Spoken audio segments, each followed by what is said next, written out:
The metallic click echoed through the hallway like a gunshot. Cold steel tightened around 10-year-old wrists. Too tight. The kind of tight that leaves marks for days. Rosalie Kingsley didn't scream. She couldn't. Her voice had vanished the moment Officer Drake's rough hands grabbed her shoulders and spun her around against the locker. The same way it always vanished, when terror wrapped its fingers around her throat. Camera flashes exploded like lightning. 30 smartphones, 40, 50, all aimed at her face. Recording, broadcasting, sharing. Thief. Foster trash. Daddy's money can't save you now. The voices blurred together into a roar. Rose's vision tunneled. The fluorescent lights above burned too bright. The smell of floor wax and expensive cologne choked her. Her shoulder jerked involuntarily. The tic disorder she'd fought so hard to control betrayed her now when she needed stillness most. Principal Vivian Harlow stood 3 feet away, arms crossed over her burgundy blazer. Her lips curved into something that wasn't quite a smile. Her eyes held no warmth. They held something else. Something ancient and cold. Officer Drake, please escort Miss Kingsley to the security office. We'll need to contact her guardian. Guardian, not father, not parent. Guardian. The word tasted like metal in Rose's mouth. Drake's hand clamped harder on her arm. The handcuffs bit deeper. A thin line of blood appeared where the edge cut skin. Rose stared at it, red against pale. Real. This was real. I didn't. Her voice came out as a whisper, broken glass scraping concrete. Please, I didn't take anything. No one heard, or no one cared. The crowd parted as Drake pulled her forward. 200 students, maybe more. All watching, all recording. Rose's worn sneakers squeaked against polished marble. Left foot, right foot, each step felt like walking through water. A girl with platinum blonde hair laughed. Scarlett Whitmore, 17 years old, daughter of the Whitmore dynasty. Old money, real power. Can't believe she thought she could just steal from me, Scarlett said loud enough for everyone to hear. Her voice dripped with practiced sympathy. I actually felt sorry for her. You know, being an orphan and all, but this... The murmurs of agreement rippled through the crowd. Of course they did. Scarlett Whitmore didn't lie. Scarlett Whitmore was Riverside Academy royalty. Rose Kingsley was just the charity case. Drake shoved her forward. Rose stumbled. Her knee hit the floor. Hard. The pain shot up her leg, but she barely felt it. Everything had gone numb 3 minutes ago when they'd found the watch in her locker. The Patek Philippe, $18,000. Rose had never touched anything worth more than $20 in her entire life. But there it was, in her locker, wrapped in tissue paper, like a gift she'd never asked for. Get up, Drake growled. Rose got up. 2 seconds of darkness flashed behind her eyes. A memory, 3 years old, but fresh as yesterday. Different hands, different handcuffs, same helplessness. St. Agnes Home for Children. The punishment closet. 48 hours in the dark because she'd hidden bread under her mattress. 48 hours of nothing but her own breathing and the scratch of rats in the walls. I said move. Drake yanked her arm. Rose's feet obeyed even as her mind screamed to run, to fight, to do something. But 10-year-old girls don't fight men who weigh 200 pounds. They just survive. The hallway stretched endlessly. Every locker door looked the same. Every face in the crowd blurred together. Someone laughed. Someone else gasped. A teacher stood against the wall doing nothing. Then the door to the main office exploded open. Garrett Kingsley moved like a storm, 6'2", custom-tailored suit. The kind of presence that made rooms go quiet. His face had gone white, not pale, white. Like every drop of blood had drained into his shoes. His eyes found Rose. Time stopped. Get those off my daughter.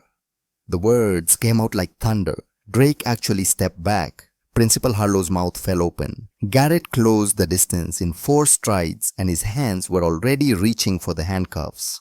Sir, you can't. I said get them off.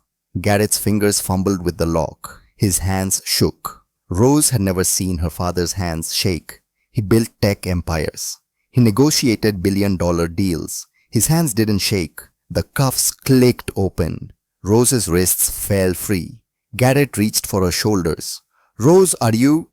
She flinched. Actually flinched, jerked backward like he tried to hit her instead of help her. Garrett's hands froze in midair. His face crumpled. Just for a second. Just long enough for Rose to see the hurt flash across his eyes before he swallowed it down. Don't touch me. Rose's voice came from somewhere far away, hollow, empty. Please don't touch me. She wrapped her arms around herself. The familiar spasm rippled through her shoulder. Her breath came too fast, too shallow. Garrett stood there, his arms still half raised, looking at his daughter like she was made of glass, and he just watched her shatter. Rose. But Rose was already backing away. 3 steps, 4. Then she turned and ran. Her sneakers slapped against marble. The crowd blurred past. She heard Garrett call her name, but she didn't stop. Couldn't stop. Had to get away. Had to hide. She burst through the main doors into cold November air. The Rolls-Royce waited at the curb. Harrison Burke stood beside it, Garrett's assistant. He saw Rose and immediately moved toward her, but she shook her head violently. No, no, no. Rose veered left, down the sidewalk, past the perfect hedges and the bronze statue of Riverside's founder. Her chest burned. Her vision swam. Somewhere behind her, Garrett was still calling. But Rose couldn't hear him anymore over the roar of blood in her ears, and the voice in her head screaming that this was St. Agnes all over again. That they'd send her back, that she'd done something wrong even though she hadn't, that no one would ever believe her because no one ever believed the foster kid. She ran until her legs gave out. Then she sat on the cold concrete behind the equipment shed and wrapped her arms around her knees and didn't cry. Because crying didn't help. It never had. 72 hours earlier. Rose Kingsley sat at the massive dining table in the Kingsley mansion. The table could seat 20, only 2 chairs were ever used. Hers at the far end, Garrett's at the other, 18 feet of polished mahogany between them. Mrs. Rosa had made pot roast. The smell filled the dining room. Rich, warm, the kind of meal that should have felt like home. Rose ate in silence, small bites, careful chewing. Her eyes stayed on her plate. Garrett's chair sat empty. He was working. Again. 3rd night this week, the housekeeper had left his dinner, covered on the kitchen counter with a note about reheating instructions he wouldn't read. Rose finished half her portion, enough to be polite, not enough to seem greedy.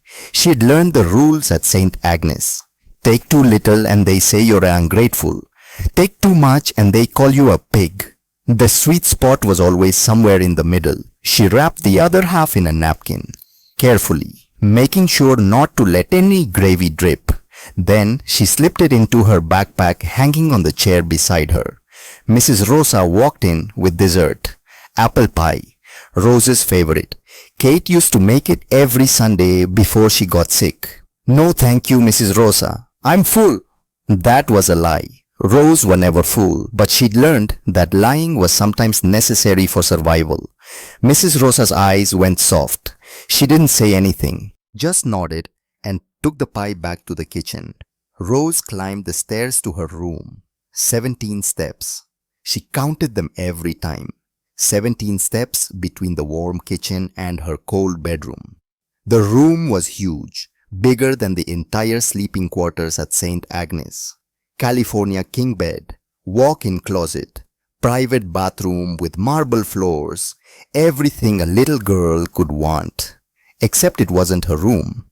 It was a guest room where they'd put her things.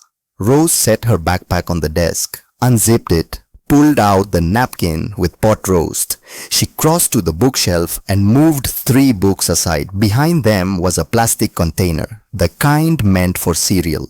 She'd been filling it for 6 months. Crackers, bread crusts, wrapped cheese slices, half-eaten sandwiches. Anything that wouldn't spoil too fast. Anything she could hide. Rose added tonight's pot roast to the collection. Then she put the books back, perfectly aligned. No one could tell. Her phone buzzed. A text from Garrett, sent 4 minutes ago. Rose had watched it come in during dinner but hadn't checked it until now. Working late. Sorry. Harrison will drive you to school tomorrow. Rose typed back. Okay. She waited 5 minutes. No response. She tried again. Can I talk to you about something? 3 minutes. Nothing. Dad. That word still felt strange in her mouth. Foreign. Like a language she'd never quite learned. It's important. 10 minutes passed. Then, can it wait? Big meeting in the morning. Rose stared at the screen. Her thumb hovered over the keyboard. They're planning something bad at school. I heard Scarlett and her friends talking. They said. Her phone rang. Rose's heart jumped. She answered immediately. Hello. Rose. Garrett's voice sounded distracted. Distant. She heard keyboard clicks in the background. Listen, sweetie, I'm really in the middle of something here. Whatever's going on with your classmates, just talk to Mrs. Rosa about it, okay? Or one of your teachers. But I have to go. Harrison will pick you up at 7:45. Don't be late. Please listen, I'm scared. They said they're going to click. He had hung up. Rose sat on her bed. The phone felt heavy in her hand. Outside her window, the Boston skyline glittered. Thousands of lights, millions of people, all of them closer to Garrett Kingsley than his own daughter. She opened her desk drawer. Inside was a photograph. Kate Kingsley, blonde hair, bright smile, thin arms wrapped around Rose at St. Agnes 2 years ago. Rose had been 8, small for her age, scared of everything. Kate had knelt down to her level and said, You know what? You remind me of me when I was little. Want to be friends? No adult had ever asked Rose to be friends before. They'd visited every week after that. Kate and Garrett. Kate would bring books and read to Rose for hours. Garrett would sit awkwardly in the corner checking his phone. But he came. He showed up. Then Kate got sick. Cancer. Fast. Brutal. 6 months from diagnosis to death. Rose had visited her in the hospital. Kate's skin had gone gray. Her hair had fallen out. But she'd still smiled when Rose walked in. Promise me something, Kate had whispered, her voice like paper. You're going to live with Garrett after I'm gone. He's going to adopt you. I made him promise. Why? Rose had asked. He doesn't like me. He does. He just doesn't know how to show it. Give him time. Okay. Rose had nodded. Kate died 3 days later. Garrett kept his promise. He filed the paperwork, brought Rose home, gave her a room and clothes and everything she'd never had. Everything except what she needed most. Him. Rose put the photograph back, closed the drawer. She pulled out her backpack again. This time, she reached into the secret pocket Kate had sewn into the lining 18 months ago. Her fingers found the old smartphone, Kate's insurance policy. Rose remembered the day Kate had given it to her. The hospital room had smelled of antiseptic and dying flowers. Kate's hand had been so thin in the bones visible under papery skin. Listen carefully, baby girl. Kate's voice had been barely audible. I'm putting this phone in a secret pocket. Nobody knows it's there, not even Garrett. Kate had shown her how to activate the camera, how to position it to record through fabric or vents. If anyone ever hurts you at your new school, you hide this in your locker. See these vent slots? The camera can record right through them if you position it correctly. Just press this button before you leave. It'll record everything that happens near your locker. Why would someone hurt me? Because people fear what's different. And you're special, Rose. Different. Some people won't like that. Kate had coughed, blood on the tissue. If they try to hurt you, you record it. Evidence matters more than words. Promise me you'll use this if you need it. I promise. Rose turned the phone on now. The battery was still good. Kate had made sure it would last. Tomorrow was Friday. 3 more days until Monday. 3 more days to figure out what Scarlett Whitmore was planning. And if her instincts were right, if they were really coming for her, she'd be ready. Friday morning arrived wrapped in grey clouds. Harrison Burke pulled the Rolls-Royce up to Riverside Academy at exactly 7:45. Rose sat in the back seat, silent. Her backpack felt heavier than usual. Before leaving her room, she'd activated the phone's camera, positioned it in the secret pocket so the lens faced outward through a small tear in the fabric. Then, she'd placed the backpack in her locker, adjusting it so the phone faced the hallway through the vent slots, just like Kate had taught her. "Have a good day, Miss Rosalie." Rose climbed out. The November air bit through her thin jacket. The smell of wet leaves and car exhaust filled her nose. She should have worn something warmer, but all her warm clothes were hand-me-downs from charity drives, and she was tired of the other kids noticing.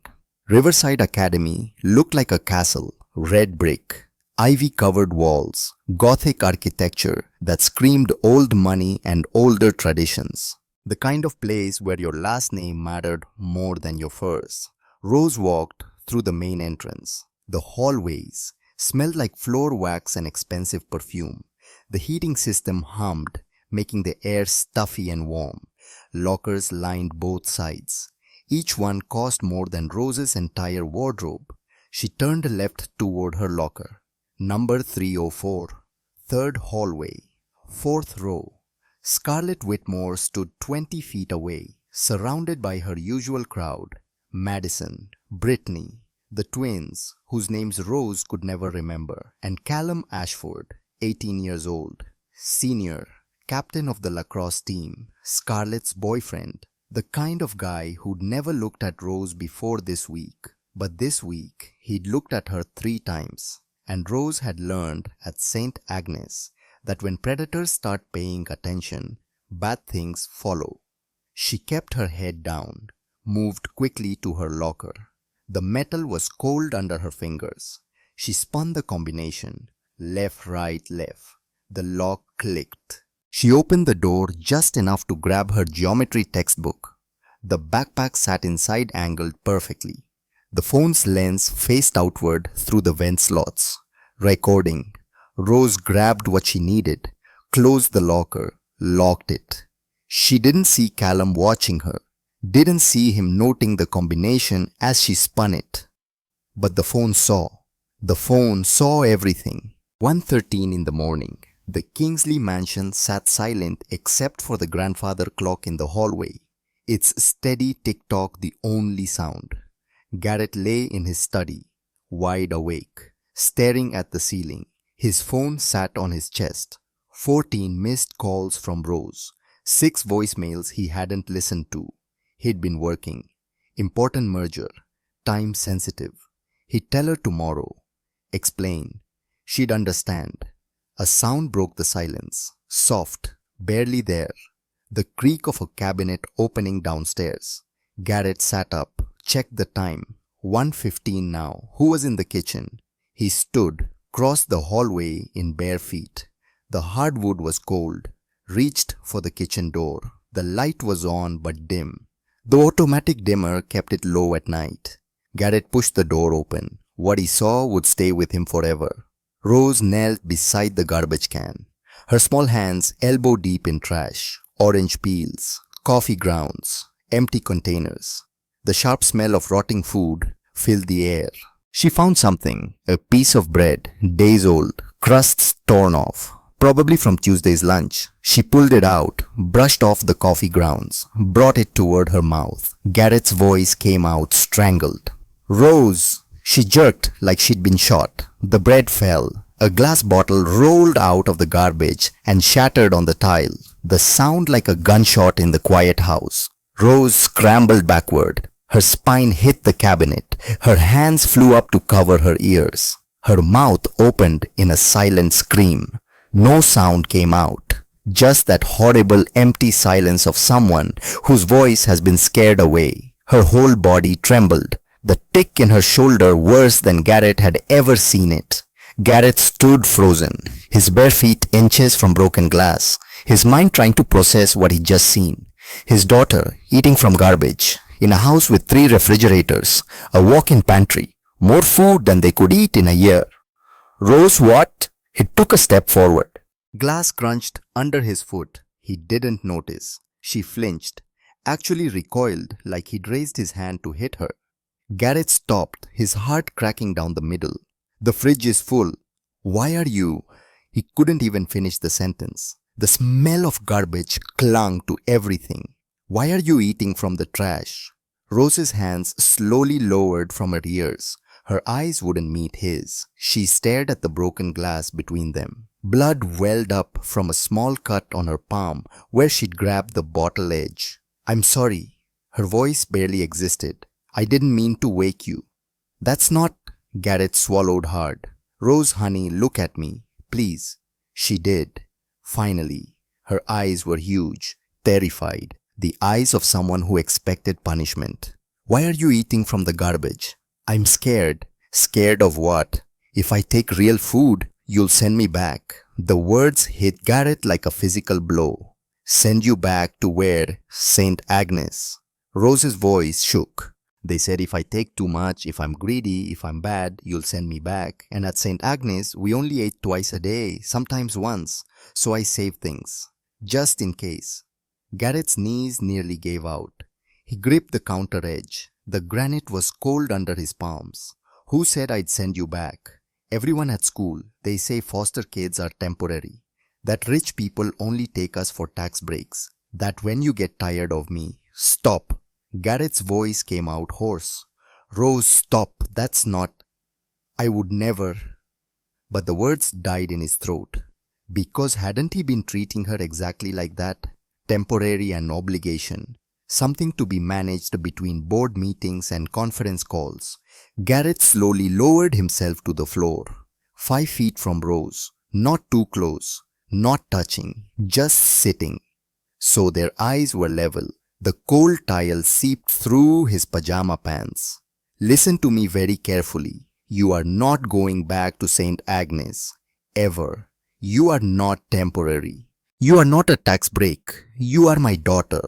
Rose stared at him. Tears streamed down her face. Silent. She didn't bother wiping them. Then why don't you... She stopped, swallowed, started again. Why don't you ever talk to me? Why don't you look at me? Why do I feel like a stranger in this house? Every word was a knife. Garrett opened his mouth, closed it. What could he say? That he'd been too busy, too wrapped up in work, too consumed by grief over Kate to notice the living, breathing child right in front of him who needed him. He struggled for words. I've been a terrible father. Rose didn't argue. Your mother, Kate, she would be so ashamed of me right now. She told me to give you time. Rose's voice was flat, empty. She said you didn't know how to show you cared, but it's been 6 months and you still haven't shown me anything except money. Garrett's chest felt like it was caving in. The smell of garbage and coffee grounds made his stomach turn. I don't know how to do this, he admitted. Be a father, especially to a daughter I didn't. To someone who... He couldn't say it. That Kate had surprised him with the adoption papers. That he'd signed them out of guilt and grief. That he'd never planned on being a parent. But Rose understood anyway. She always understood. You didn't want me. That's not true. Yes, it is. Rose pulled her knees to her chest. But it's okay. No one ever wanted me. At least you're honest about it. Rose, I called you yesterday 3 times. I texted. I told you something bad was happening and you said you were too busy. Garrett remembered. The texts, the call, big meeting in the morning. I told you they were planning something. Scarlett and Callum. I heard them. They said they were going to take care of the charity case. I thought you should know. I thought maybe you'd... She stopped. But you hung up. Garrett's blood turned to ice. What did they do? They're going to frame me. I don't know how yet, but I heard them. They want me gone. She said it so calmly, like it was just another Thursday. Garrett's hands clenched into fists. Why didn't you tell me immediately when I came to the school? I tried to, but you tried to touch me and I... Rose wrapped her arms around herself.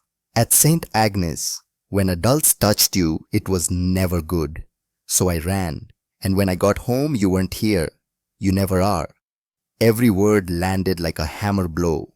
Garrett stared at this small broken girl who'd tried so hard to get his attention, who'd called for help and been ignored, who'd been traumatized while he'd been in a conference room arguing about stock options. "I'm sorry."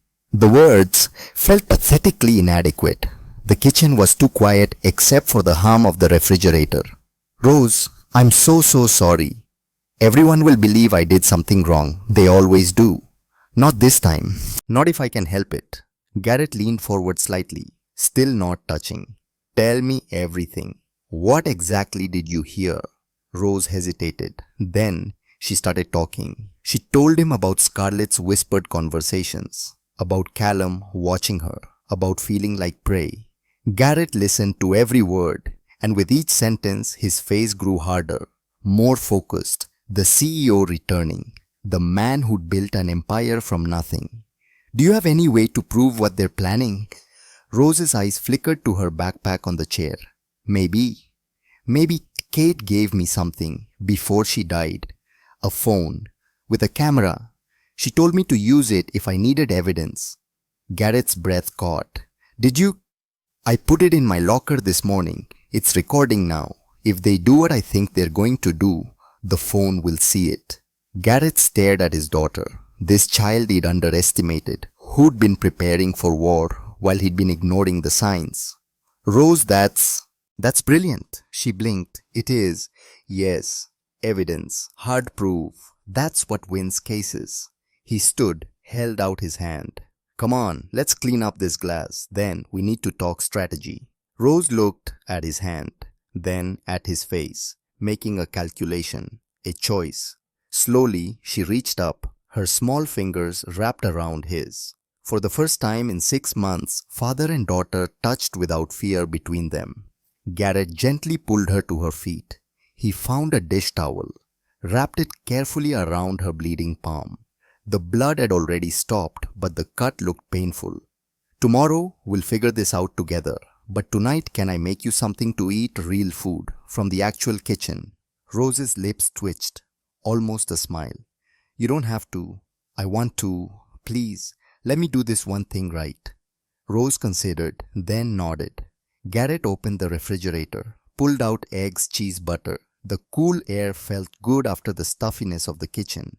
He made scrambled eggs, burned the first batch. Rose actually laughed. A small sound, rusty from disuse, but real. He tried again, got them right this time. Added cheese, toast, orange juice. The smell of cooking food replaced the stench of garbage. They sat at the massive dining table, not at opposite ends, right next to each other. Rose ate slowly, carefully, like someone who still couldn't quite believe the food was really hers.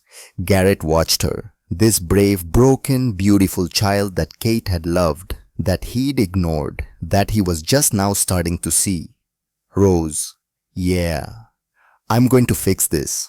All of it. The school, whatever they're planning, everything. I promise you." Rose looked up at him. "Promises are just words. Then I'll prove it with actions." She studied his face for a long moment. The kitchen was warm now, safe. The clock ticked softly. Then she went back to her eggs. But before she took another bite, she said quietly, "Okay, I'll give you one chance." One chance. Garrett would take it. He'd make it count. But first there was something they needed to do. "Rose, tomorrow's going to be hard. If they frame you when they frame you, you might have to talk to people, police, teachers, maybe even a principal. Can you do that?" Rose's face went pale. I don't know. When I'm scared, my voice doesn't work." "Then we practice, right now." Garrett stood, walked to the other side of the kitchen, turned to face her. "Pretend I'm a police officer. You need to tell me you didn't do something. What would you say?" Rose opened her mouth. Nothing came out. She shook her head. "Try. Just one sentence." I can't." "You can. Look at me. Not at the floor. At my eyes." Rose lifted her gaze. "Now say I didn't do it." Rose's mouth moved. The words barely whispered. "I didn't do it." Again, louder. "I didn't do it." "Good. Now say I'm telling the truth. Rose took a breath. I'm telling the truth. Perfect. See, your voice works. It's just scared. We're going to teach it not to be scared. They practiced for an hour. Garrett played different roles. Angry principal, skeptical police officer, mean student. Each time Rose had to respond. At first her voice was barely audible, but slowly it grew stronger. By 2 a.m. she could say full sentences without her voice breaking. I didn't steal anything. Someone is framing me. I have proof. Garrett nodded. That's my girl. Rose's eyes filled with tears. No one's ever called me their girl before. Well, you are. You're my girl. My daughter. And tomorrow, we show them what happens when someone messes with a Kingsley. They cleaned up the kitchen together, threw away the garbage properly, washed the dishes. The normalcy of it felt strange and wonderful. As they climbed the stairs to their rooms, Rose stopped on step 9. Dad. Yay. Thank you for listening. Finally. Garrett's eyes burned. He nodded. Didn't trust his voice. They reached Rose's room. Garrett tucked her into bed for the first time, pulled the blankets up, made sure her glass of water was within reach. Dad, can you leave the door open? Of course. He turned off the light. The hallway light spilled in, pushing back the darkness. Rose touched something at her throat, a silver cross necklace. Garrett hadn't noticed it before. Where did you get that? Kate gave it to me at the hospital. She said it was her grandmother's. Garrett's throat tightened. He'd been looking for that necklace for 18 months. Kate had wanted Rose to have it, and somehow she'd managed to give it to her before. It looks beautiful on you. It makes me feel like she's still here. She is. In you. In the way you're brave even when you're scared. Rose smiled. A real smile, then closed her eyes. Within minutes, her breathing evened out. Sleep. Garrett stood in the doorway, watching his daughter sleep peacefully for what he suspected was the first time in months. Tomorrow would be it. They'd frame her, accuse her, try to destroy her, but they didn't know what Rose had learned at St. Agnes. Survivors don't break. They bend, and then they come back stronger. Saturday morning arrived with weak sunlight filtering through grey clouds. Rose woke to the smell of coffee brewing downstairs. Real coffee, not the instant kind Rosa usually made. The scent was rich, almost bitter, comforting. She checked her phone. 7:30 a.m. Garrett was awake. That never happened on weekends. Rose dressed quickly, jeans and a sweater Kate had given her.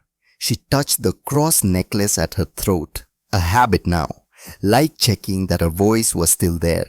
Downstairs, Garrett stood at the kitchen counter. His hair was messy. He wore old jeans and a MIT sweatshirt Rose had never seen before. Not the polished CEO, just a dad. Morning, he said. Want pancakes? You know how to make pancakes. Kate taught me. Fair warning, I'm terrible at them. Rose sat at the counter, watched him pour batter into the pan. The kitchen was warm. The heating vents hummed softly. Outside, Boston was waking up slowly. The first pancake came out lumpy and burnt on one side. See, terrible. Garrett scraped it into the trash. But the second one looked better, golden brown, almost circular. He plated it, added butter and syrup, slid it across to Rose. Eat. Then we have work to do. Rose took a bite. It was good. Not perfect, but good. What kind of work? We're going to get your phone from your locker, see what it recorded. Then we're going to find out exactly what we're dealing with. Rose's stomach tightened. What if it didn't record anything? Then we figure out plan B, but I have a feeling Kate knew exactly what she was doing. They ate in comfortable silence, the clink of forks on plates, the coffee maker gurgling its last drops, the sound of a house that felt less empty than it had yesterday. After breakfast, they drove to Riverside. The school was closed on Saturdays. Empty parking lot, no students, just the massive building sitting like a monument to old money. Garrett had a key, board member privileges. He'd never used it before, never had a reason to, until now.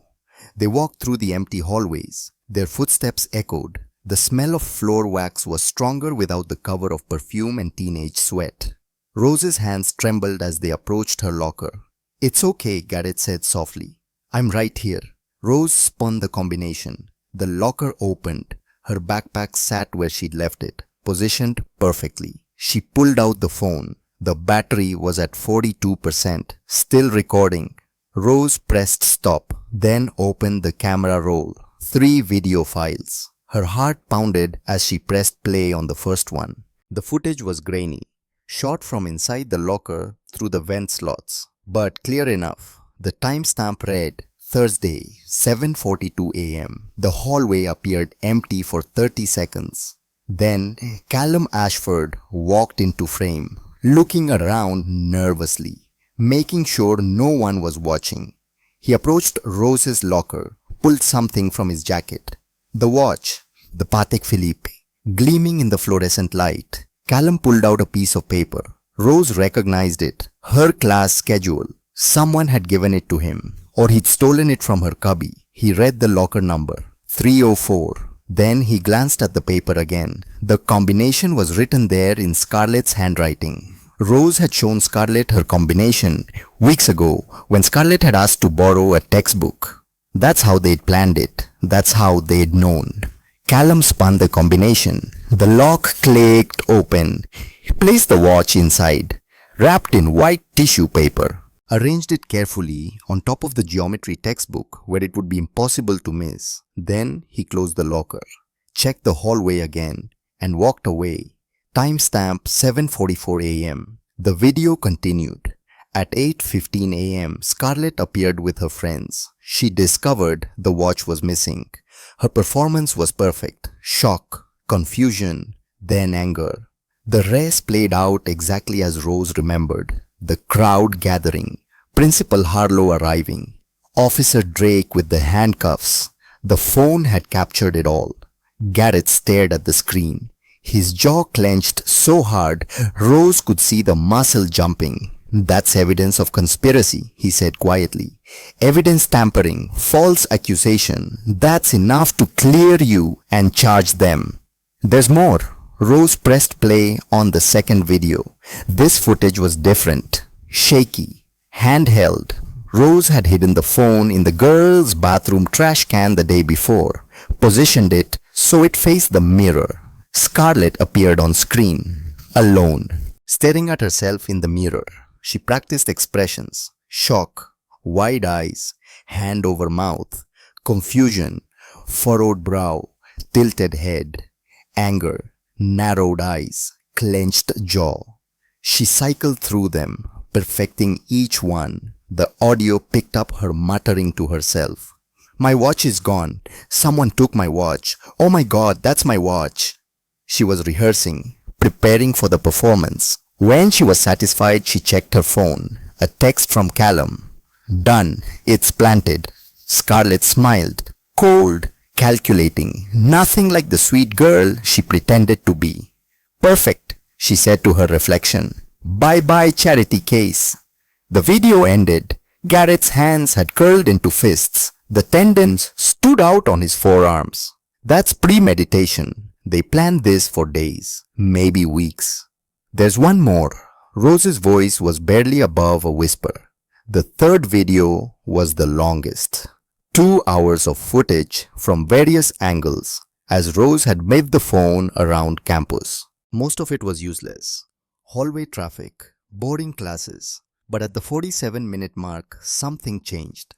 Rose had hidden the phone in the library, behind a stack of books on the table where Scarlett and her friends always sat during free period.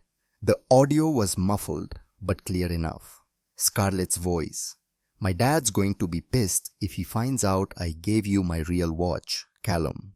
"He won't. Insurance will cover it. You'll get a new one." "But what if they check the serial number?" "They won't. We'll say it was stolen by some random thief. The orphan just happens to be the convenient scapegoat." Madison's voice. "What about Principal Harlow? Won't she investigate?" Scarlett laughed. "Please. Harlow hates scholarship students. She's been looking for an excuse to expel Rose since day one. My dad donated 50,000 last month. She's not going to question anything. 50,000? Brittany sounded shocked. For what? For doing what he tells her. The Whitmore family doesn't like seeing poor kids at Riverside. It ruins the aesthetic. They laughed. The video continued. More damning details. How they'd stolen Rose's combination. How they'd planned to time it perfectly so Rose would be caught with the watch before she even knew it was there. How Principal Harlow had agreed to call Officer Drake immediately to make it as public and humiliating as possible. This whole school runs on money, Scarlett said. Poor kids like Rose don't belong here. We're doing everyone a favor. The video ended. The library around Garrett and Rose felt suffocatingly quiet, just the hum of old heating vents and the tick of an ancient wall clock. Garrett's face had gone from white to red to white again. When he finally spoke, his voice was quiet, deadly. They have no idea what they've done. Rose looked at him, really looked. For the first time, she saw past the absent father, past the stranger in the expensive suit. She saw something else, rage, pure and focused, but also guilt. This is my fault, Garrett said. I brought you into this world. These people, the parasites who think money gives them the right to destroy children, and I did nothing to protect you from them. You didn't know. I should have known. I should have been paying attention. He turned to Rose. But I'm paying attention now. And they're going to regret ever targeting my daughter. Rose felt something shift, not just between them, inside herself. She wasn't alone anymore. What do we do?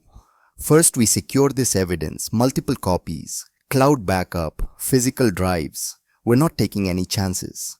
Garrett pulled out his phone, started making calls. Within an hour, Harrison arrived with a tech specialist. They created 7 copies of the videos. Encrypted cloud storage, physical drives locked in 3 different safety deposit boxes, evidence that couldn't be destroyed. Now, Garrett said, we need a witness, someone who saw what happened, someone who can testify that the school's official security footage was tampered with. Mr. Hawthorne, Rose said, the security guard, he sees everything, and Kate told me.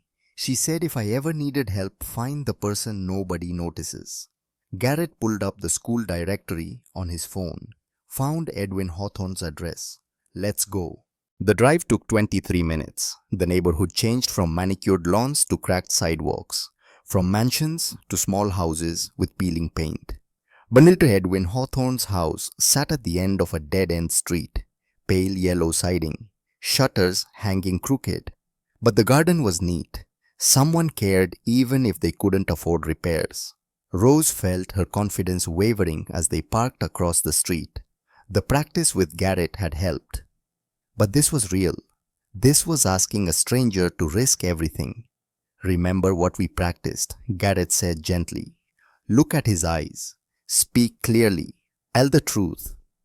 Rose nodded, touched her cross necklace, took a breath that smelled like old leaves and car exhaust. They crossed the street together, Rose leading, Garrett half a step behind, close enough to catch her if she fell, far enough to let her do this herself. Rose knocked, footsteps inside, slow, heavy. The smell of coffee and old wood drifted through the door cracks. The door opened 6 inches. A chain lock held it. Edwin Hawthorne peered through the gap. 68 years old, grey hair, kind eyes now filled with fear. Miss Kingsley, his voice shook. You shouldn't be here. Rose's throat wanted to close. Her voice wanted to vanish. But she thought of Garrett behind her, of Kate's cross at her throat, of the practice last night. I know, but I need your help. I can't. Please, just 5 minutes. They'll fire me. I need my pension. My wife Eleanor, she's sick. The medical bills. He trailed off, the desperation clear in his voice. Rose looked into his eyes, kept her voice steady even as her hands shook. Mr. Hawthorne, I saw what you did. You kept the backup footage when Principal Harlow told you to delete it. That means you know this is wrong. Edwin stared at her through the gap. The chain lock rattled slightly. Knowing something's wrong doesn't make me brave enough to fix it. You don't have to be brave. You just have to tell the truth. A woman's voice came from inside. weak but clear. Edwin let the child in.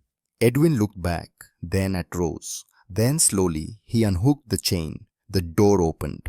The living room smelled like coffee and old books.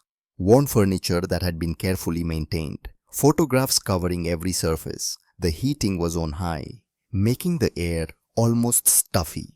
Eleanor Hawthorne sat in a wheelchair by the window. 65, thin, an oxygen tube in her nose, but her eyes were sharp, alert. "Come here, child." Rose approached, knelt beside the wheelchair. The carpet was threadbare under her knees. Eleanor's weathered hand touched Rose's cheek. Her skin was paper thin, dry, but warm. "I see your mama's spirit in you." Rose's breath caught. "You knew Kate. She volunteered at St. Agnes. I worked there 30 years ago, before it got bad, before they started." Eleanor's eyes clouded. "Before they started hurting children instead of helping them." "You worked at St. Agnes." "I did, until I couldn't stomach what was happening anymore. I quit, testified against them in the state investigation. That's why we're poor now. Edwin lost his job because I wouldn't stay quiet. No one hires whistleblowers." Eleanor's voice was matter of fact. No self-pity, just truth. "You saved kids by speaking up." "I tried, but not enough. Not all of them." Eleanor looked at Garrett. "You're the father." It wasn't a question. "Yes, ma'am." "You haven't been much of one, have you?" Garrett's face reddened, but he held her gaze. "No, ma'am, I haven't. But I'm trying to do better." Eleanor studied him. The silence stretched. The wall clock ticked. Finally she nodded. "Trying counts. Sometimes." She turned back to Rose. "Edwin told me what happened at school. What they did to you. They framed me. I know. I also know my husband has evidence that could help you. And I know he's terrified to use it because we can't afford to lose his pension." Edwin stood near the door, his face anguished, his hands twisting his security cap. "Eleanor." "Hush. I'm not done." Eleanor's hand tightened on Rose's, her grip surprisingly strong. "But here's what I know that trumps everything else. The child is innocent, and if good people stay silent while children suffer, then we're no better than the people at St. Agnes who locked you in that closet for 2 days. Rose's eyes went wide. "How did you know about—" "I was their child. I found you. I'm the one who called it in. I'm the reason you got out." Eleanor's eyes filled with tears. "But I've carried guilt ever since. Guilt that I didn't do more. Didn't save all of you. Didn't burn that place to the ground myself." Rose couldn't breathe. This woman, this stranger, had saved her life once already. "So no, my husband won't stay silent. Not this time." Eleanor looked at Edwin, her voice firm. "Get the footage. Give it to her father. Whatever happens, we'll face it together." Edwin's shoulders sagged, relief and terror mixing on his face. "You're sure?" "I'm dying anyway, Edwin. 6 months if I'm lucky. Pancreatic cancer, stage 4. Eleanor said it calmly, like discussing the weather. "I won't spend my last days knowing I let another child suffer." Edwin crossed to a bookshelf, moved 3 books, pulled out a small metal box hidden behind them. Inside was a memory card, smaller than a thumbnail. Security backup from Thursday morning. Everything. Callum planting the watch at 7:44. Rose arriving at 7:52. Principal Harlow in her office at 8:03, deleting the main footage from the system. I kept copying it to this card even as she deleted the originals. She never knew the backup existed. He handed it to Rose. Rose's fingers closed around it. "Evidence, proof, justice. Thank you," she whispered. Garrett stood, pulled out his phone, made a call. "Harrison, I need you to arrange something immediately." He rattled off instructions. Security detail for the Hawthorns, safe house with medical facilities, financial protection, a trust fund to cover Eleanor's treatment and more. Edwin's face went pale. "Sir, we can't accept." "You're not accepting charity, you're accepting protection." Garrett's voice left no room for argument. "The people who framed my daughter won't hesitate to threaten you once they realize what you've done. They already threatened Rose, sent pictures of her through her bedroom window. This isn't a game. Eleanor reached out. Garrett crossed to her. She took his hand. You're Kate's husband. I was. She talked about you when she volunteered at St. Agnes. Said you had a good heart buried under all that work. Eleanor squeezed his hand. Find it again. That girl needs the man Kate fell in love with, not the ghost he became. Garrett's throat worked. He nodded. Eleanor turned to Rose one last time. You have your mama's strength. Use it. Use your voice. Make them listen. Rose stood, bent down, hugged this woman who'd saved her twice now. Eleanor smelled like lavender soap and medicine. She felt fragile, like she might break. But when she hugged Rose back, her arms were strong. I will, Rose promised. They left the Hawthorne house as clouds parted and weak sunlight broke through. The temperature had dropped. Rose's breath made small clouds in the cold air. Garrett drove carefully. The memory card sat in Rose's lap like a talisman. 3 blocks from home, Garrett's phone buzzed. Unknown number. He answered on speaker. Kingsley. Heavy breathing. Then a distorted voice. Computer altered. Drop the case, Kingsley. You have no idea what you're up against. I have a pretty good idea. That little orphan isn't worth what's coming. Send her back where she belongs, before someone gets hurt. Rose stiffened in her seat. Is that a threat? Garrett's voice stayed level. It's advice. From someone who knows how this ends. You can't win. Not against us. Watch me. The line went dead. Rose stared at the phone, her face pale. Who was that? Someone panicking. That's good. How is that good? They just threatened us. Because people who are winning don't threaten. They gloat. They're scared. They know we have evidence. He glanced at her. The car smelled like leather and the faint scent of Rose's strawberry shampoo. But they're right about one thing. This is going to get worse before it gets better. What if they do more than threaten? Garrett pulled into their driveway, shut off the engine, turned to face her. The garage was dark and cool around them. Rose, I need you to understand something. I failed you for 6 months. I wasn't there when you needed me, but I'm here now, and I will not let anyone hurt you. Not Principal Harlow, not the Whitmores, not anyone. You can't promise that. Watch me. Something in his voice made Rose believe him. Maybe for the first time, they went inside. Harrison was already there with 3 security specialists. Professional, efficient. They swept the house for bugs, installed cameras, set up a panic room in the basement. The Hawthorns are en route to a secure location, Harrison reported. Medical team standing by. Mr. Hayes has also been contacted and will arrive within the hour. Who's Robert Hayes? Rose asked. Best trial lawyer on the East Coast, Garrett said. If this goes to court, we need someone who fights dirty. An hour later, Robert Hayes arrived. 56 years old. Silver hair, sharp suit, sharper eyes. He moved like a predator, confident, dangerous. He sat at the dining table. The wood still smelled faintly of this morning's pancakes. He reviewed the evidence, watched the videos 3 times, read through everything with the focus of a surgeon. When he finished, he looked at Garrett. This is airtight. The school's legal team won't stand a chance. Good. There's one problem. What? Hayes turned to Rose. His eyes weren't unkind, just honest. You'll have to testify in a public hearing in front of hundreds of people, parents, press, everyone. Rose's stomach dropped. The defense will attack you. They'll bring up St. Agnes. Your behavioral issues, the food hoarding, everything they can use to make you look unstable. I don't have behavioral issues. You have PTSD. Take disorders, documented trauma from St. Agnes.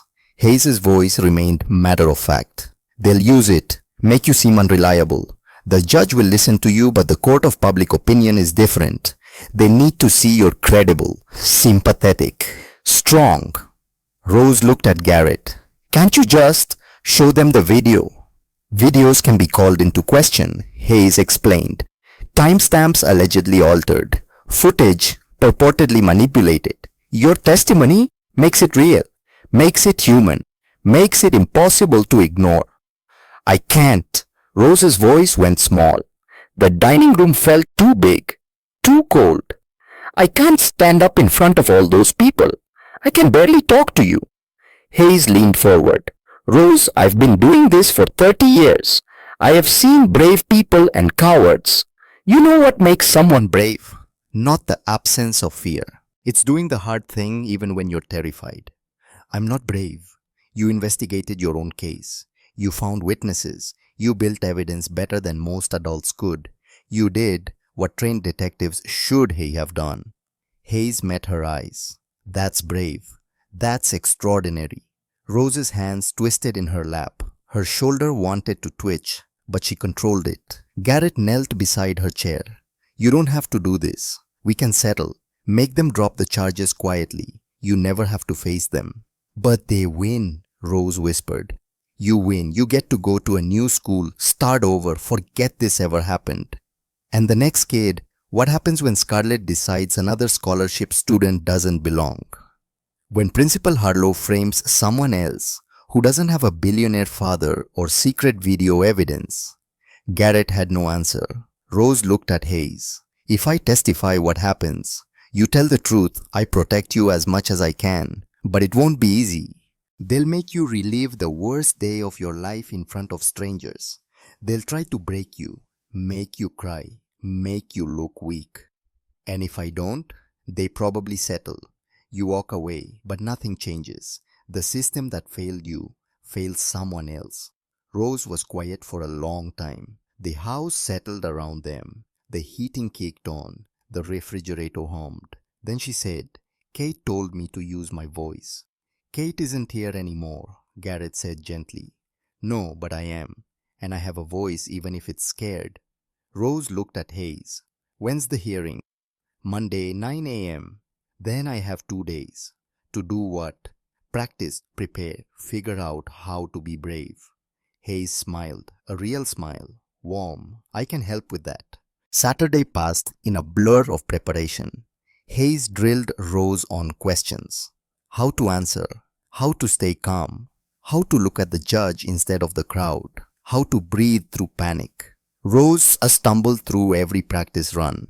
Her voice broke, her tics got worse. She wanted to give up a dozen times. But every time she started to quit, she thought about the Hawthorns risking everything to tell the truth. About Kate recording that video while dying. About all the kids at St. Agnes who never got justice. By evening, she could get through a full cross-examination without completely falling apart. Sunday morning, Rose woke early. The house felt heavy, like the air before a storm. The weak winter sunlight barely penetrated the curtains. She found Garrett in the kitchen, making pancakes again, not burning them this time. You're up early, she said. He jumped, flipped a pancake that was actually golden brown.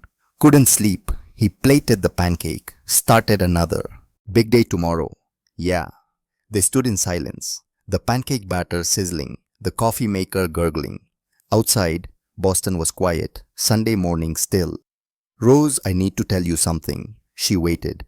I have been a terrible father. You've said it. Eleanor Hawthorne said it. I know it. He flipped the pancake. This one perfect. But the reason I've been absent isn't because I don't care. Then why? Garrett plated the second pancake, sat down across from her. For once not at opposite ends of the table. The kitchen smelled like butter and vanilla. Kate and I met in college. I was nobody. Poor kid on scholarship, working 3 jobs. She was everything. Rich, beautiful, kind. She saw something in me I didn't see in myself. He poured coffee, didn't drink it, just held the cup. The steam rose in lazy spirals. We built the company together. She handled people. I handled tech.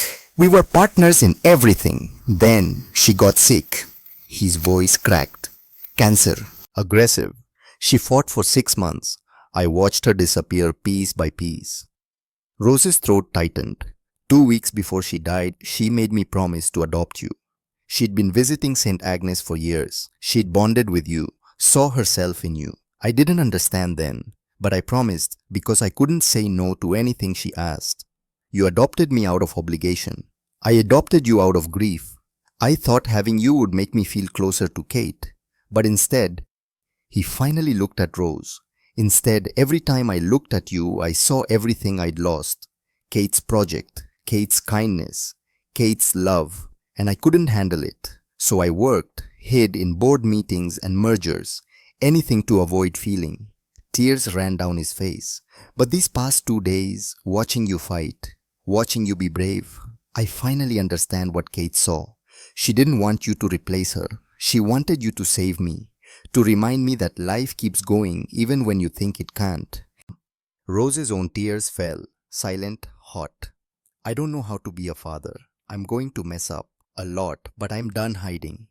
Garrett reached across the table, stopped just short of touching her. Will you give me another chance? Not because of Kate, because of us. Rose looked at his outstretched hand, then she took it. One more chance, she whispered. Garrett squeezed her hand, gentle, careful, like she was made of something precious. That's all I need. They sat like that for a long moment, hands connected across the table. The burnt pancake smell from yesterday finally gone. Morning light streaming through windows. Then Rose said, "Can you take me somewhere?" "Where?" "Kate's room. I need to talk to her." Garrett nodded. They climbed the stairs together. Kate's room hadn't changed since she died. Garrett had left everything exactly as it was. Her clothes still hung in the closet. Her books lined the shelves. Her perfume still sat on the dresser. The room smelled faintly of her lavender perfume and old paper. Rose walked in slowly, like entering a church. She went to Kate's vanity, picked up the photograph there. Kate and Garrett on their wedding day, young, happy, full of hope. She was beautiful, Rose Ubaid said. Inside and out, Rose opened the vanity drawer. Inside were Kate's personal things, journals, letters, and a small wooden box. She opened it. Inside was another silver necklace, matching roses, a set. "She wanted you to have both," Garrett said quietly. "But I kept this one, couldn't let it go yet." Rose lifted the second necklace, identical to hers, but slightly larger. This was hers. She wore it every day. Her grandmother gave both to her, one to keep, one to pass on. Garrett's voice was thick. "She wanted you to have the smaller one now, the larger one when you turned 18. But I think she'd want you to have it tomorrow, for strength." Rose held both necklaces. The chains caught the light. "Can you help me?" Garrett's hands shook as he fastened both clasps. The crosses settled at Rose's throat. Light, comforting, doubled. Rose touched them. "I can feel her. She'd be so proud of you." Rose turned to the bookshelf, found Kate's Bible, old, pages dog-eared, passages underlined in multiple colors. She opened it randomly. The page fell to 1 Corinthians, chapter 13, verse 8. "Love never fails." The words were underlined 3 times. Kate's handwriting in the margin, for Rose, when she needs courage. 1 Cor 13, 4-8. Rose read the full passage aloud, her voice steady, strong. "Love is patient, love is kind. It does not envy, it does not boast. It is not proud, it does not dishonor others. It is not self-seeking, it is not easily angered. It keeps no record of wrongs. Love does not delight in evil, but rejoices with the truth. It always protects, always trusts, always hopes, always perseveres. Love never fails." She closed the book, held it to her chest. "I'm scared about tomorrow. I know. What if I freeze? What if my voice stops working? Then I'll be there, right behind you, ready to catch you if you fall." Rose turned to face him. "Promise." "I promise. Not just words this time. Action." She nodded, set the Bible down, started to leave, then stopped. "Dad, yeah. Thank you for finally showing up." Garrett's voice broke. "Thank you for waiting." That night, Garrett couldn't sleep. 3 a.m. found him in his study, unable to shut off his brain, unable to stop thinking about tomorrow, about Rose feeding a room full of people who wanted to destroy her, about Principal Harlow, about the Whitmores, about all the old money families who saw Rose as an interloper. He pulled open his desk drawer. The one he never opened. The one with the lock. Inside was a file. Thick, dusty. Hadn't been touched in 10 years. Garrett pulled it out, opened it. Newspaper clippings, police reports, court documents, insurance settlements. The accident, May 15th, 2015. He'd been 30 years old. The company had just gone public. He'd made his first 100 million overnight. He'd been celebrating, drinking, too much. Kate had begged him not to drive, but he'd insisted. He was fine. He was invincible until he wasn't. The intersection, the red light he'd run, the sedan he'd hit, the impact. Garrett closed his eyes. He could still hear the sound of metal crunching, glass shattering, a woman screaming. When he'd stumbled out of his car, he'd seen them. The other car, crushed. A woman in the driver's seat, alive, screaming, covered in blood, and in the back seat, a child, 8 years old, blonde hair, blue dress, not moving, not breathing. Dead. The police had come. The ambulance. The lawyers. So many lawyers. Garrett had been arrested, charged with vehicular manslaughter, DUI, reckless endangerment. But money bought the best defense, the best lawyers, the best expert witnesses who testified that the other driver had been speeding, that maybe she'd run the light, that maybe it wasn't entirely Garrett's fault. The jury had acquitted him. The civil suit had been settled. $5 million. A fortune to most people. Pocket change to Garrett Kingsley. The mother had taken the money, had no choice. She had medical bills, no husband, no income. Her name had been Catherine Walsh. Her daughter's name had been Sophie. Garrett stared at the photograph in the police report. Sophie Walsh, 8 years old, blonde hair, pulled into pigtails, school photo, bright smile, dead because of him.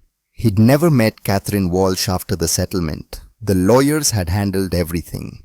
He'd written the check and tried to forget, but now that name, Walsh, Principal Vivian Harlow, whose maiden name according to the Riverside website was Walsh, whose daughter had died 10 years ago, whose hatred of Rose seemed personal, visceral, beyond simple classism or greed.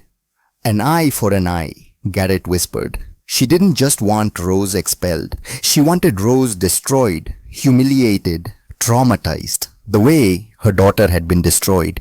Because Rose was Garrett's daughter, 10 years old, the same age Sophie had been, alive when Sophie was dead. Catherine Walsh wasn't just protecting old money donors, she was getting revenge on the man who'd killed her child and walked away. By destroying his child, Garrett's hands trembled. The file fell from his fingers. Papers scattered across the desk. He had to tell Rose. Had to warn her. Had to, but how? How did he tell his daughter that the woman trying to ruin her life was doing it because he'd killed that woman's child? That this was his fault. All of it. That Rose was suffering because of him. Garrett's phone buzzed. A text from Hayes. Hearing moved to 9 a.m. tomorrow. Courthouse. Not school. District judge presiding. This is bigger than we thought. Harlow must have connections. Garrett typed back. Understood. Will be ready. But he wasn't sure that was true, because now he understood what they were really facing. Not just a corrupt principal. A grieving mother with nothing left to lose. Monday morning arrived cold and sharp. Rose woke to darkness. 4:30 a.m. Too early, but sleep was impossible. She dressed carefully. The white dress Kate had bought her 2 years ago. The one she'd been saving. Both silver crosses at her throat. Her hands steady despite the fear coiling in her stomach. Downstairs, Garrett was already awake, dressed in his sharpest charcoal suit. War armor. They didn't speak, just moved around each other in the kitchen. Coffee brewing, toast burning slightly. The smell of char mixing with the rich coffee aroma. At 6 a.m., Hayes arrived with his team, 4 lawyers, all business. They reviewed strategy one final time at the dining table. The old wood was cold under Rose's palms. Remember, Hayes said, Eyes on the judge. Breathe through the panic. Tell the truth. I'll handle the rest. Rose nodded, her throat too tight for words. At 7:30 they loaded into 3 black SUVs. Security front and back. Hayes wasn't taking chances. The drive to Suffolk County Courthouse took 20 minutes through morning traffic. The city was waking up. Coffee shops opening. People hurrying to work. Normal Monday. Except nothing about today was normal. The parking lot was already packed when they arrived. News vans, camera crews, protesters with signs. Some signs read, "Protect our children from thieves." Others read, "Justice for Rose. Believe survivors." The crowd surged as their vehicle pulled up. The noise hit like a physical wall. Rose's breathing quickened. The familiar spasm started in her shoulder. Her vision tunneled. Garrett's hand covered hers. Warm, solid. "Look at me." She did. "You're not alone. I'm right here. Every step." Rose nodded. Hayes opened the door. "Stay close. Don't answer any questions. Eyes forward. Keep moving." They stepped out into chaos. The noise was overwhelming. Shouting, camera shutters clicking like locusts, questions overlapping until words became meaningless sound. "Rose, did you steal the watch?" "Mr. Kingsley, are you paying off witnesses? Is it true Rose has a criminal record from St. Agnes?"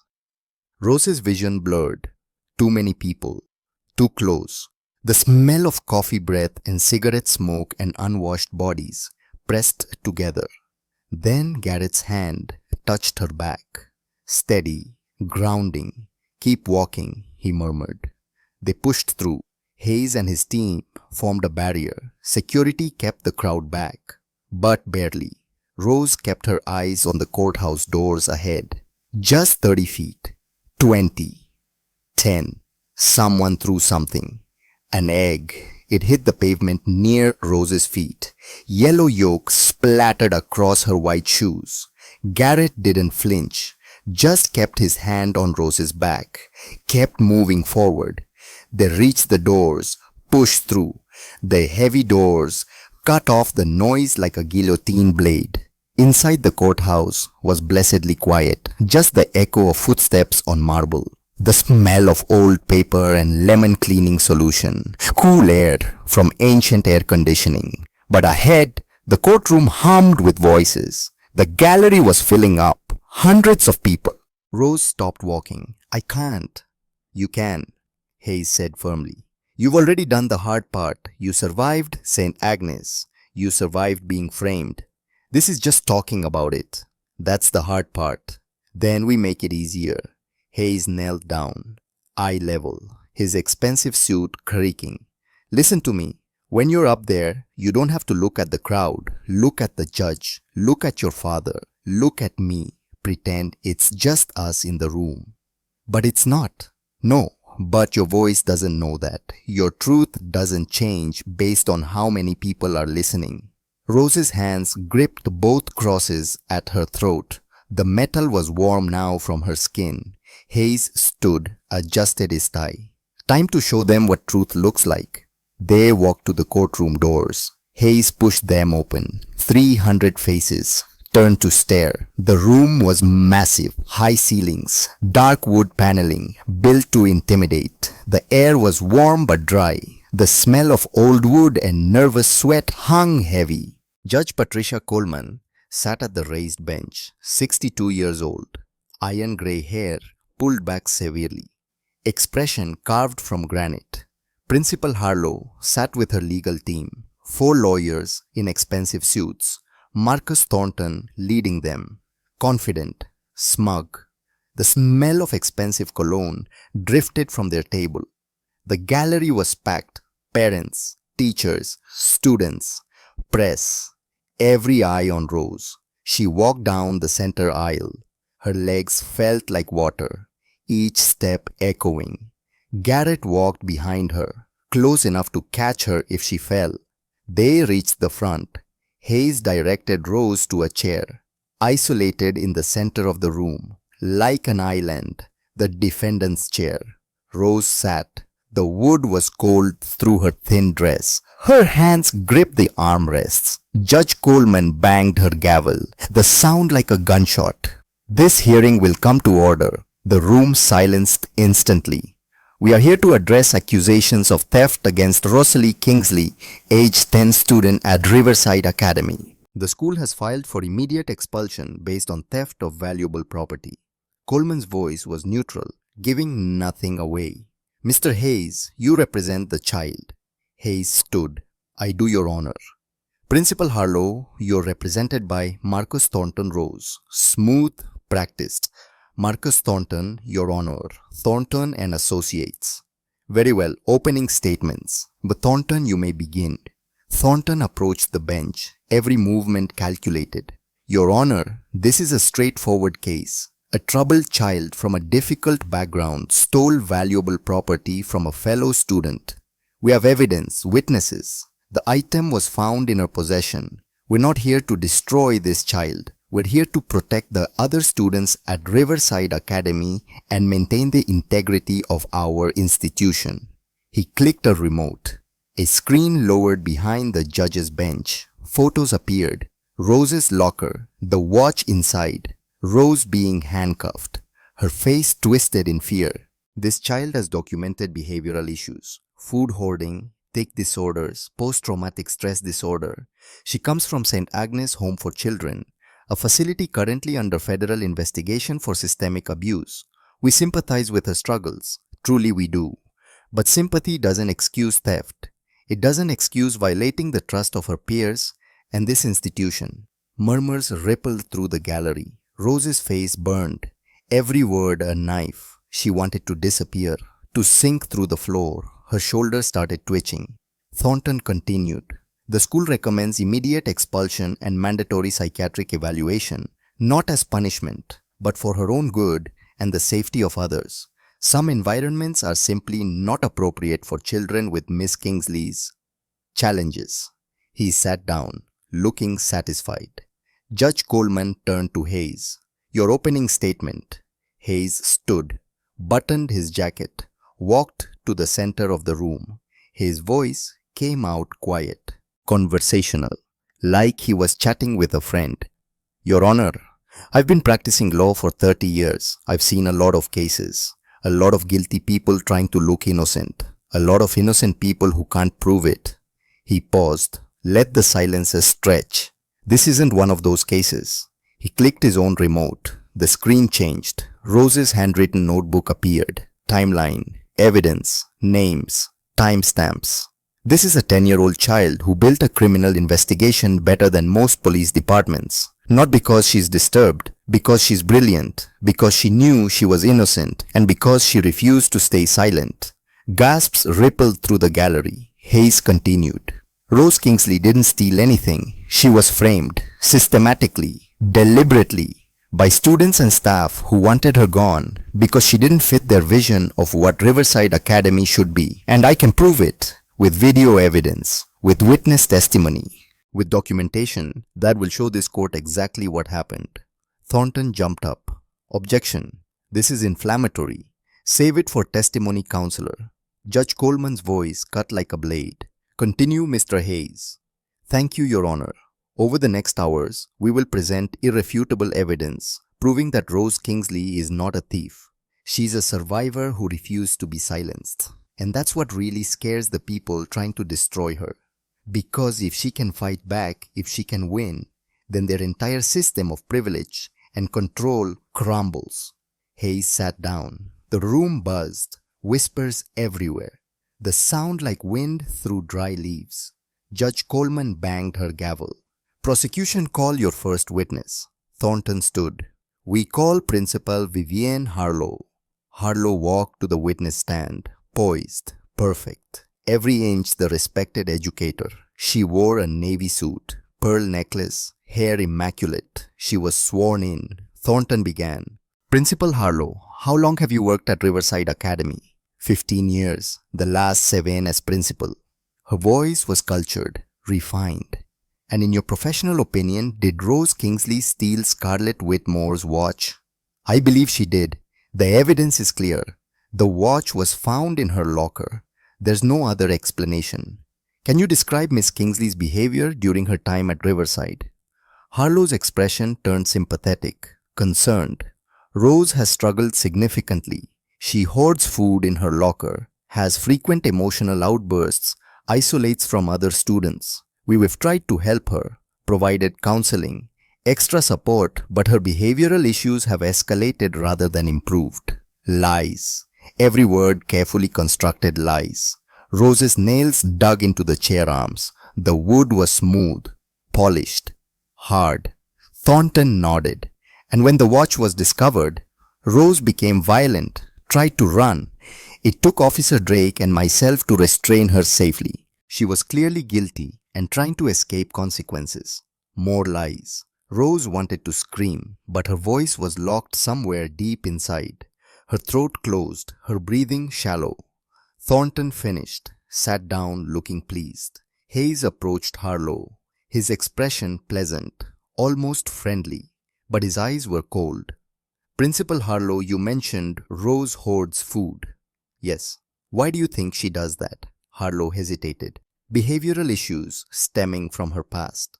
Behavioral issues, not trauma from being starved at St. Agnes for 3 consecutive days as punishment when she was 7 years old. The temperature in the room seemed to drop. I couldn't say for certain. You couldn't say, even though her file clearly documents this incident, even though St. Agnes is now under federal investigation for systematic child abuse. Thornton stood. Objection. Relevance. Goes to motive and context, Your Honor, Hayes said smoothly. I'll allow it. Answer the question, Principal Harlow. Harlow's composure cracked, just slightly. A bead of sweat appeared at her temple despite the cool air. Her past is unfortunate, but it doesn't excuse theft. No, it doesn't excuse theft, but it does explain behavior you labeled as disturbed. Doesn't it? A child who was starved might hoard food. A child who was locked in dark closet might have anxiety. These aren't character flaws, they're survival mechanisms. I suppose. You suppose. Hayes pulled out a document. This is the security footage deletion log from your office computer. It shows you personally deleted the hallway camera footage from Thursday morning at 8:53 a.m. Why? The color drained from Harlow's face. The courtroom was so quiet, Rose could hear someone's watch ticking. The system automatically archives. This wasn't automatic. This was manual deletion. 38 minutes after the watch was discovered. Why delete footage that could prove Rose's innocence? Silence. Unless you knew the footage would prove the opposite, that Rose was framed, that this entire incident was manufactured. That's absurd. Is it? Hayes pulled out the memory card, held it up. Because we have backup footage from a source you didn't know existed, would you like to see it? Thornton was on his feet. Your Honor, I'd like to see this footage. Judge Coleman interrupted, her voice sharp, interested. Hayes nodded to his assistant. The courtroom lights dimmed, the screen lit up, the security video played, crystal clear, undeniable. Callum Ashford planting the watch, his face clearly visible. The timestamp, 7:44 a.m. Scarlett Whitmore, practicing her shocked expression in the bathroom mirror, rehearsing her lines. The audio clear. Bye-bye charity case. Principal Harlow in her office, her fingers flying over the keyboard. The screen visible in the reflection of her window. Delete all clicked, files vanishing. Every moment of the conspiracy, recorded, preserved, undeniable. The gallery erupted. Shouts, gasps, parents standing, reporters scrambling for phones. The smell of sweat intensified as people pressed forward. Judge Coleman's gavel banged repeatedly. Order, I will have order. But Rose barely heard it. Because for the first time since Thursday, people were seeing the truth, and the truth was setting her free. Principal Harlow sat frozen in the witness chair, her perfect composure shattered, tears streaming down her face, mascara running black lines down her cheeks. Hayes turned back to her, his voice quiet now, almost gentle. Would you like to revise your testimony? Principal Harlow. Harlow's mouth opened, closed. Her hands trembled on the armrests. Let me help you. You deleted that footage because you knew Rose was innocent. You deleted it because wealthy donors like the Whitmores wanted the scholarship student removed. You deleted it because maintaining your school's social order mattered more than a child's well-being. That's not, Harlow's voice cracked. You don't understand the pressure. The pressure, Hayes' voice rose now, sharp. A 10-year-old child was handcuffed, publicly humiliated, traumatized, and you're talking about pressure from donors. Harlow sobbed openly now. The mask completely gone. They would have pulled their donations. The school would have suffered financially. So you sacrificed the child to protect your budget. The words hung in the air like smoke. Harlow's shoulders shook. I didn't mean for it to go that far. I just wanted her to transfer quietly. But then Scarlett's plan spiraled, and I couldn't stop it without admitting I was involved in. She stopped, realizing she just confessed. Her lawyers surrounded her immediately, whispering urgently. But it was too late. Hayes nodded. No further questions, Your Honor. Thornton tried to salvage something during redirect, but Harlow was done. She stumbled through half answers, contradicting herself, digging deeper. Finally, Judge Coleman dismissed her. Step down, Principal Harlow. Harlow stood, her legs barely holding her. As she passed Rose's chair, she stopped, looked down at Rose with red, swollen eyes. I'm sorry, she whispered, so quiet only Rose could hear. I'm so sorry. Rose looked up at her. This woman who tried to destroy her. This woman who'd chosen money over mercy. So am I, Rose said quietly. Sorry that you became what you hated. Sorry that you let grief turn you into someone your daughter wouldn't recognize. Harlow flinched like she'd been slapped, stumbled to her seat. Hayes called Mr. Hawthorne next. Edwin walked to the stand, nervous but determined. He testified clearly. The backup footage, the threats he'd received to stay silent, how Rose had convinced him to do the right thing anyway. Cross-examination was brutal. Thornton attacked his credibility, his motives, but Edwin didn't break, didn't waver. I kept that footage because I knew it was wrong, Edwin said firmly. And I'm testifying because that little girl deserves justice, more than I deserve comfort. Then Hayes called witnesses who'd known Rose. Mrs. Sullivan from the neighborhood, Miss Adelaide from the library, Mrs. Rosa, the housekeeper. Each one painted a picture, not of a disturbed thief, but of a traumatized child trying her best, working hard, being kind, surviving. By noon, the case was clear. Rose was innocent, framed, targeted because she was different. Judge Coleman called lunch recess. The gallery emptied into the hallways. Rose stayed in her seat, frozen, numb. Garrett knelt beside her. How are you holding up? I don't know. Rose's voice sounded far away. Is it over? Not yet. Hayes wants you to testify. Just briefly. Let the judge hear from you directly. Rose's stomach dropped. I have to.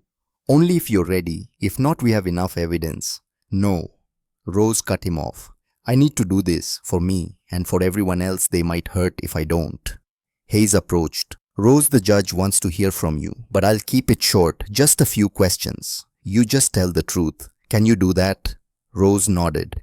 After lunch, the courtroom felt different, heavier, like everyone knew what was coming. But Hayes, do you have additional witnesses? Judge Coleman asked. One more, Your Honor. We call Rosalie Kingsley. The room went silent. Rose stood. Her legs felt like water. Each step toward the witness stand felt like climbing a mountain. She was sworn in. Her hand shook on the Bible. The leather was old, worn, smooth under her palm. Hayes approached, his expression gentle. Rose, can you tell us what happened Thursday morning? Rose's throat closed. The words trapped. She looked at the crowd. Hundreds of faces, all staring, all waiting. Her vision blurred. The room spun. Then she found Garrett's eyes. He sat in the front row, leaning forward, his face open, encouraging. His lips moved. She couldn't hear over the roar in her ears, but she could read the words.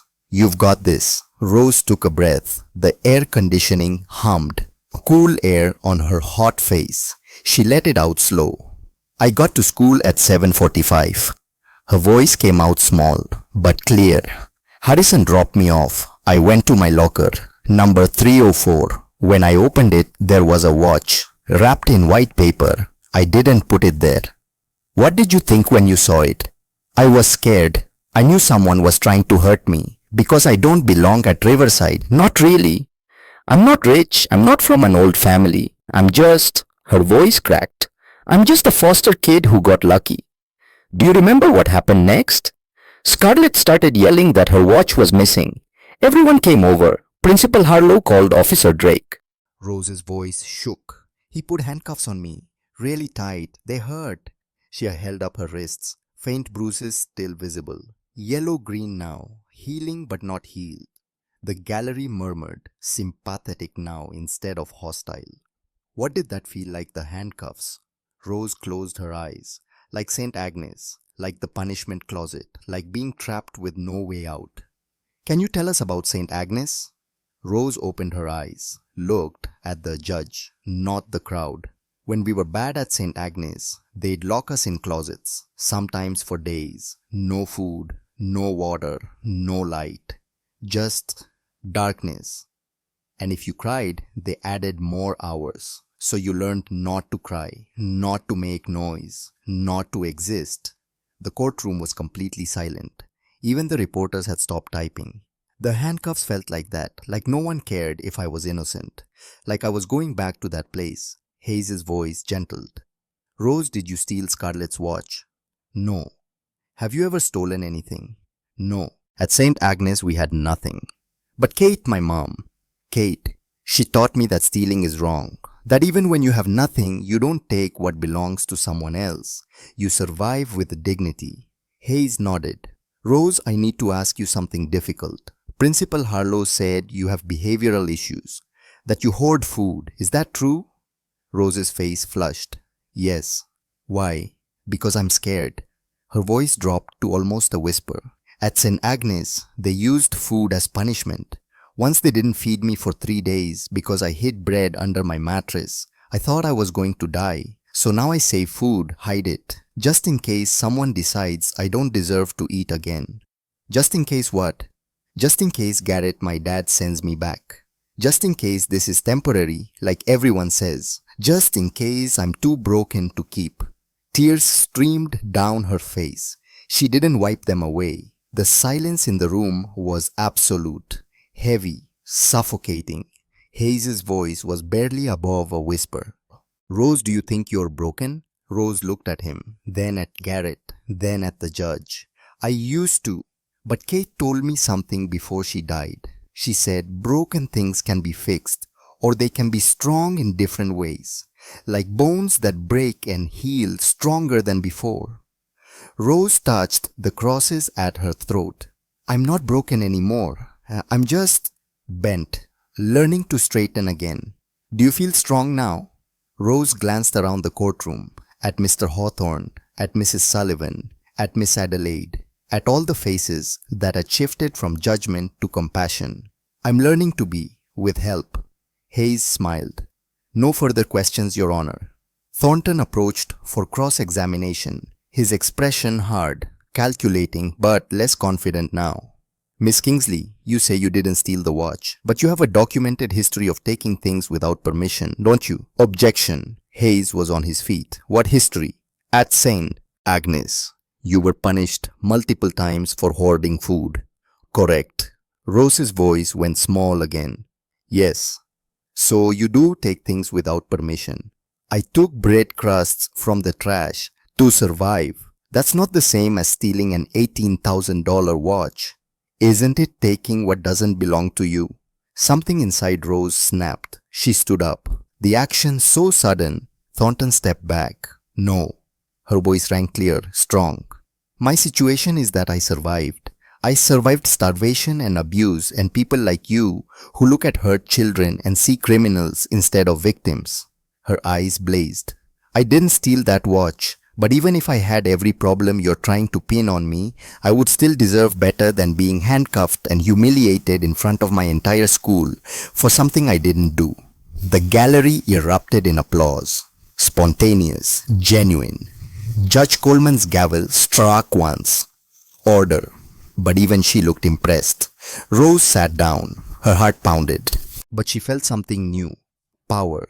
Thornton tried a few more questions, but Rose didn't break, didn't crumble. She answered every attack with quiet dignity. Finally, he gave up. No further questions. Rose stepped down from the witness stand. As she passed Garrett, he reached out. She took his hand, squeezed. They sat together in the front row. Judge Coleman reviewed her notes. The room held its breath. The air conditioning kicked on louder. A blast of cold air. Then she looked up. "Before I make my ruling, I need to address something." She looked directly at Principal Harlow. "This case represents a catastrophic failure, not just of Riverside Academy, but of the adults responsible for protecting vulnerable children." She turned to Rose. "Miss Kingsley, in my 35 years on the bench, I have rarely witnessed such courage from someone so young. You were failed by the very institutions meant to protect you. You were targeted, framed, and traumatized. Yet you fought back with intelligence, determination, and grace." Coleman's voice hardened. "The charges against Rose Kingsley are hereby dismissed. Completely and permanently. All records expunged. This incident will be removed from her academic file as if it never existed." Relief flooded through Rose so strong her knees buckled.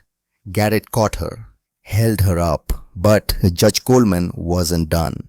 "Principal Vivian Harlow, you are immediately suspended from Riverside Academy. Criminal charges of evidence tampering, conspiracy to commit fraud, child endangerment, and accepting bribes will be referred to the district attorney." Harlow's face crumpled. Her lawyers scrambled, whispering urgently, "Callum Ashford, you are 18 years old, an adult. You will be tried as such. Charges include evidence planting, conspiracy, harassment of a minor, and filing a false police report. Bail is denied. You will be remanded to custody immediately." Two bailiffs moved toward Callum in the back row. He tried to run. They caught him easily, handcuffed him. The same cold steel that had bitten Rose's wrists. Justice tasted sweet. "Scarlett Whitmore, as a minor, you will face juvenile charges. However, given your cooperation during this hearing, I am reducing your sentence to 200 hours community service and mandatory counseling." Scarlett stood, tears streaming. "Your Honor, may I say something?" "Proceed." Scarlett walked down the aisle, stopped in front of Rose. "Rose, I'm sorry. I'm so sorry. Callum threatened me, and I was scared and weak, and I hurt you to save myself. That's unforgivable. But I promise you, I swear I'll spend the rest of my life making sure no one else gets hurt like you did." Rose stared at her. This girl who'd made her life hell, who'd stood by during the handcuffs, who'd called her trash. Part of Rose wanted to reject the apology, to make Scarlett suffer. But Rose had learned something these past days. Holding on to anger felt like drinking poison and expecting the other person to die.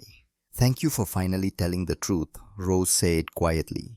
"I don't forgive you yet. Maybe I will someday. But for now, just do better.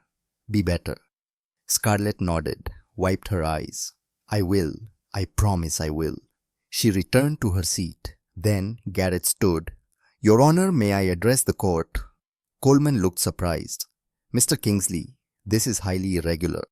I know, but there's something everyone needs to understand about why this happened, about why Principal Harlow targeted my daughter." Thornton shot to his feet. "Objection. Mr. Kingsley is not a witness." "I'll allow it." Coleman's eyes narrowed. "But make it brief." Garrett walked to the center of the room, his face pale, his hands trembling. 10 years ago, I made a terrible mistake. I drove drunk. I hit another car. I killed an 8-year-old girl named Sophie Walsh." The courtroom erupted. Gasps, shouts, reporters typing frantically. Rose stared at her father, shock flooding through her. Garrett continued. I was arrested, charged, but I had the best lawyers money could buy. They got me acquitted on a technicality. I paid $5 million in a civil settlement. Then I tried to forget it ever happened. His voice broke, but Catherine Walsh couldn't forget. Sophie was her only child, and I took her. Then I walked away free. He looked at Principal Harlow. Catherine Walsh changed her name, became Vivian Harlow. Rose herself became principal at Riverside. Waited. For 10 years she waited for me to have something she could take from me the way I took from her. Harlow sobbed openly, nodding. When I adopted Rose, Catherine saw her chance. Not just any child, my daughter, 10 years old, the same age Sophie had been, alive when Sophie was dead. Garrett's tears fell freely now. This is my fault, all of it. Rose suffered because of what I did a decade ago. Because I was too drunk and too arrogant to call a cab. Because I killed an innocent child and used money to escape consequences. The courtroom was utterly silent. Garrett turned to Rose. Rose, I'm sorry. I should have told you sooner. Should have warned you. Should have. Rose stood, walked to him. Everyone watching. She looked up at her father. This man who just confessed to killing a child, to causing all her suffering. She should hate him. She should walk away. Instead, she took his hand. You made a terrible mistake, and Catherine lost everything, and I got caught in between. Rose's voice was steady, clear. But holding on to that pain, letting it destroy more lives doesn't bring Sophie back. It just creates more suffering. She looked at Principal Harlow, at Catherine Walsh. I'm sorry for what my father did to you, for your loss, for the pain you've carried for 10 years. Sophie deserved better. You deserved better. But I didn't deserve what you did to me. And Sophie wouldn't want her death used as an excuse to hurt other children. Catherine Vivian Harlow stared at Rose, this 10-year-old child offering more grace than any adult in the room. You're right, Harlow whispered. Sophie wouldn't. She was kind, like you, and I dishonored her memory by trying to hurt you. Judge Coleman watched this exchange, her expression unreadable. Then she spoke. Mr. Kingsley, your confession is noted. However, you are legally acquitted. I cannot retry you for that case. But know this, you will carry the weight of your actions for the rest of your life, as you should. Garrett nodded. I know, Your Honor, and I will. As for Principal Harlow Catherine Walsh, I understand grief. I understand rage at injustice, but understanding is not excusing. You allowed your pain to victimize an innocent child. That is unforgivable. Coleman banged her gavel. This court is adjourned. Sentencing hearing for all defendants will be held Friday at 9 a.m.